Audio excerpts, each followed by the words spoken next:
पहुंची और देखिए लगातार अवैध जो गैर मान्यता प्राप्त मदरसे हैं उनका सर्वे करके तमाम डिटेल्स अब ली जा रही हैं, जिसके आधार पर पूरा डेटा तैयार किया जाएगा। 12 बिंदु हैं जिसको ध्यान में रखते हुए ये डेटा तैयार किया जा रहा है। दीपेश, बिल्कुल, ये भी जाना जाएगा कि आखिर इन गैर मान्यता प्राप्त मदरसों को फंडिंग किस तरह से होती है। क्या ये किराए की बिल्डिंग में संचालित होते हैं या फिर इनकी संस्था की खुद की बिल्डिंग है? किस तरह से वहां पर बच्चों को तालीम दी जाती है? पाठ्यक्रम के में उनके लिए किस तरह की चीजों का जिक्र होता है? किस तरह की व्यवस्थाएं हैं? क्या शौचालय की व्यवस्था है, पानी की व्यवस्था है और अन्य जो सुविधाएं होनी चाहिए वो क्या वहां पर मौजूद हैं या नहीं है? ये तमाम चीजें उस प्रोफार्मे में अब सेट हैं जो 12 बिंदुओं का जिक्र सलोनी आप कर रही है। और यह भी जाना जाएगा कि आखिर ये मदरसे कहीं गैर मान्यता प्राप्त तो नहीं, और अगर गैर मान्यता प्राप्त मदरसे हैं और अगर वहां पर सुविधाएं हैं तो क्या उन्हें मान्यता मिलेगी? उत्तर प्रदेश सरकार ने गैर मान्यता प्राप्त मदरसों में सर्वे की बात कही, जिसके बाद ये तारीख तय की गई कि 25 अक्टूबर तक शासन को रिपोर्ट जो है वो सौंपनी है। हम इस वक्त बंकी के मदरसे में हैं, जहां पर सर्वे टीम जो है वो पहुंची है और DMWO के द्वारा ये सर्वे जो है वो मदरसों का किया जा रहा है। यहाँ पर जो मौलवी मौजूद हैं वो यहाँ पर जो सर्वे की टीम पहुंची है उनका पूरा सहयोग करते हुए यहाँ की जो तस्वीरें हैं, यहाँ पर क्या कुछ पाठ्यक्रम बच्चों को पढ़ाया जाता है, क्या कुछ स्थितियां होती हैं, कैसे इन बच्चों को मुख्यधारा से जोड़ा जाता है, इन सभी की जानकारी जो है वो लगातार दे रहे हैं। हमारे साथ DMW जो हैं भी, उनसे एक सवाल करना चाहेंगे। सर, क्या कुछ मतलब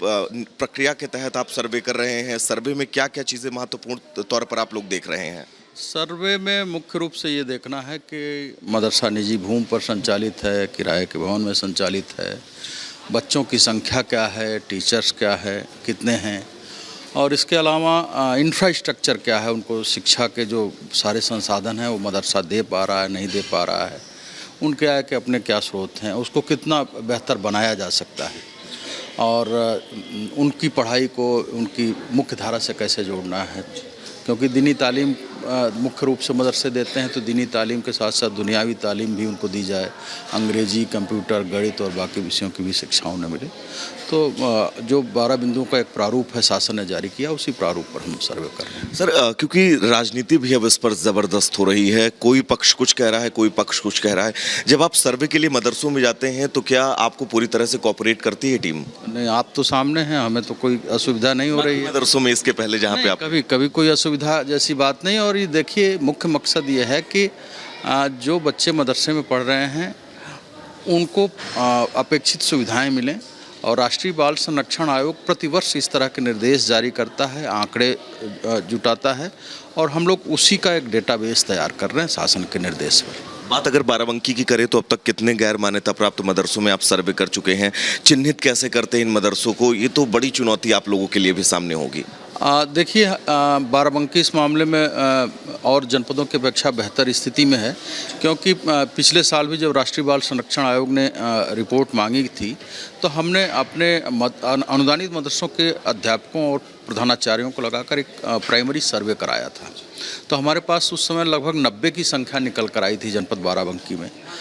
मैं मानता हूं कि 2-4 मदरसे रह गए होंगे या कुछ नए जुड़ गए होंगे, तो हमारे पास एक मोटा मोटी आंकड़ा पहले से उपलब्ध है। केवल वो जो 12 बिंदुओं का प्रारूप है उस पर हमें सूचना इकट्ठी करके और जिलाधिकारी महोदय के माध्यम से कंपाइल करके उसे शासन को भेजना है। आखिरी सवाल सर, कब तक आपको लगता है कि बाराबंकी में मदरसों का सर्वे पूरा करके शासन को रिपोर्ट जो है वो सौंप दी जाएगी? देखिए, इसके लिए टाइम लाइन शासन ने फिक्स कर रखी है। हमें 10 अक्टूबर तक इसे कंप्लीट करना और 25 अक्टूबर तक इसे कंपाइल करके शासन को भेजना है। बहुत बहुत शुक्रिया सर हमसे बातचीत के लिए, आप अपना काम करिएगा। तो ये थे अल्पसंख्यक अधिकारी बाराबंकी जिले के, जिनका साफ तौर पर कहना था कि इन मदरसों में सर्वे के जरिए, सतीश जी आप तस्वीरें लगातार दिखाते रहिएगा क्योंकि ये बहुत अहम हो जाता है उन तमाम सवालों के बीच जब सरकार मदरसों में सर्वे की बात कहती है और सर्वे के बीच सियासत जो है वो ज़बरदस्त शुरू हो जाती है। इन सियासत के बीच ग्राउंड रियलिटी क्या है ये जानने के लिए रिपब्लिक भारत की टीम आज बाराबंकी के बंकी में स्थित एक मदरसे पहुंची हो, और इस मदरसे में सर्वे आखिर कैसे किया जा रहा है, कैसे यहाँ पर अल्पसंख्यक कल्याण अधिकारी जो है वो पहुंचे हुए हैं, यहाँ के जो मौलवी तालीम देते हैं मदरसे में पढ़ने वाले बच्चों को, उनका क्या कुछ कहना है, कैसे इस मदरसे को आगे संचालित किया जा रहा है, क्या कुछ फंड का जरिया है, कितने बच्चे इस मदरसे में पढ़ते हैं, क्या इन बच्चों को मुख्यधारा में जोड़ने के वो तमाम प्रयास लगातार किए जा रहे हैं, जिन प्रयासों के चलते कहीं ना कहीं से लगातार इस कड़ी में प्रश्न चिन्ह जो है वो लगे रहते हैं। ये तस्वीरें जो हम आपको दिखा रहे हैं ये सुपर एक्सक्लूसिव तस्वीरें इसलिए भी हो जाती हैं क्योंकि जिस तरह की सियासत और जिस तरह के सवाल लगातार उठाए जा रहे हैं मदरसों में सर्वे को लेकर, मदरसों में सर्वे के बीच ये कहना कि कहीं ना कहीं से ये सर्वे जो है वो छोटे एनआरसी के तौर पर भी देखा जा रहा है, तो वहीं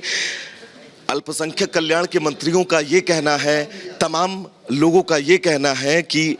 मदरसों में सर्वे के जरिए मदरसों में पढ़ने वाले बच्चों की बेहतरी और इन बच्चों को कैसे मुख्यधारा से जोड़ा जाए ये साफ तौर पर तय किया जाएगा। तस्वीरें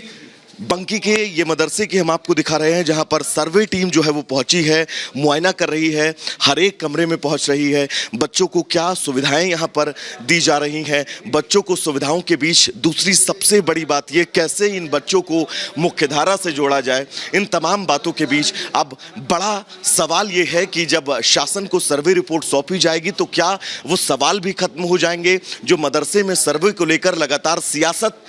जबरदस्त हो रही है। और ये कहना है मदरसों में सर्वे को लेकर कि मदरसों को शक की निगाहों से देखा जाता है। प्रदेश सरकार की तरफ से उनका ये कहना है कि मदरसों में सर्वे के पीछे सबसे बड़ा मकसद यही है कि मदरसों में पढ़ने वाले बच्चों को सीधे तौर पर मुख्यधारा से जोड़ा जा सके।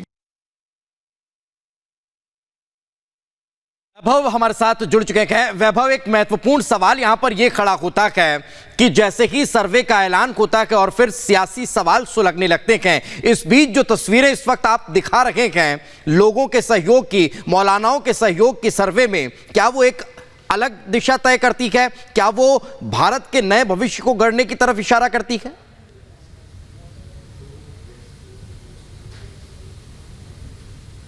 की बात कही गई प्रदेश भर के अंदर और ये कहा गया कि गैर मान्यता प्राप्त मदरसों का सर्वे होगा, तो सबसे बड़ा सवाल ये था कि इस सर्वे होगा कैसे, इस सर्वे के तहत क्या कुछ प्रक्रिया होगी, इस प्रक्रिया के तहत कैसे चिन्हित किया जाएगा कि कौन कौन से गैर मान्यता प्राप्त मदरसे हैं, क्योंकि ये थोड़ा सा मुश्किल शासन प्रशासन के लिए जरूर था क्योंकि ग्रामीण इलाकों में पहुंचना और उन इलाकों में पहुंचकर गैर मान्यता प्राप्त मदरसों को चिन्हित करना और चिन्हित करने के बाद उनका सर्वे करना, सर्वे के जो सियासत का जिसका आपने जिक्र किया, तमाम तरह की बातें असदुद्दीन ओवैसी ने, फिर वो चाहे छोटा एनआरसी इसको करार दिया हो, समाजवादी पार्टी भी लगातार इस सर्वे का धुर विरोध कर रही है, तो वहीं बहन जी यानी कि मायावती की तरफ से भी जो प्रतिक्रिया आई, ये कहा गया कि एक धर्म विशेष को टारगेट किया जा रहा है। तो माहौल प्रदेश के अंदर कहीं ना कहीं से ये बनता जा रहा था कि ये सर्वे आखिर होगा कैसे और इस सर्वे का स्ट्रक्चर क्या कुछ होगा। ये जो तस्वीर आज हमने अपने दर्शकों को दिखाई, दरअसल ये बाराबंकी के मदरसे की तस्वीर है जहां पर जब तस्वीरें दिखाई और उससे समझ में भी आ रहा है कि प्रक्रिया तेजी से चल रही है और इसमें किसी को ऐतराज नहीं होना चाहिए, इस पे सियासत भी नहीं होनी चाहिए क्योंकि ये एक बेहतर स्थिति, बेहतर व्यवस्था बनाने के लिए। और एक और बड़ी खबर आपको बता दें, मुरादाबाद में भी मदरसे का सर्वे किया जा रहा है, प्रक्रिया तेज हो चुकी है, मदरसों के सर्वे के लिए टीम गठित की गई है। मुरादाबाद प्रशासन ने टीम तैयार की है, लगातार हम आपको अलग अलग जगहों की तस्वीरें दिखा रहे हैं। बाराबंकी में किस तरह से सर्वे किया गया ये हमने आपको बताया और अब मुरादाबाद की जानकारी दे रहे हैं दीपेश, टीम तैयार कर ली गई है, वहां पर भी सर्वे की प्रक्रिया जल्द ही शुरू हो। बिल्कुल। और